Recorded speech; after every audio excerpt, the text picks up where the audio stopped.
klausimas, kokias mankštas rekomenduojama daryti eiliniam žmogui rytais. Tai kas yra eilinis ir kas yra neeilinis žmogus, man sunku būtų pasakyti.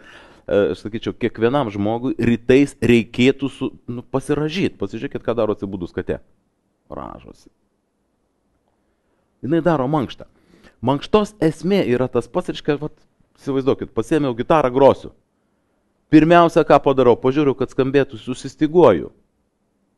Kad dėrėtų stygos. Tai mankštos funkcija irgi yra tokia. Padarykit mankštą, susistiguokit savo organizmą. Nereikia ten žiaurios treniruotės, ten protampimo pratimai, reiškia špagatas vieną pusę, kitą baikit. Nekankinkit savęs, nebent jūsų fizinė forma yra super gera. Bet iš principo mankšta atlieka stygų suderinimo funkciją. Pasiražėt, pasisukinėjot, kiek minučių, tiek, kiek jums reikia. Principė nuo 5 iki 15. Pasiražymui to užteks. Kitas klausimas, jeigu sakot, tai yra vienintelis laikas dienoj, kada aš dar savo priklausau, nes paskui, kai užsisuku viskas, vakarė aš pavargęs. Aš pats su dideliu malonumu treniruodavausi rytais, reiškia, ir iš tikrųjų rytais, kaip taisyklės, sporto klubuose susirenka pati rimčiausia publika.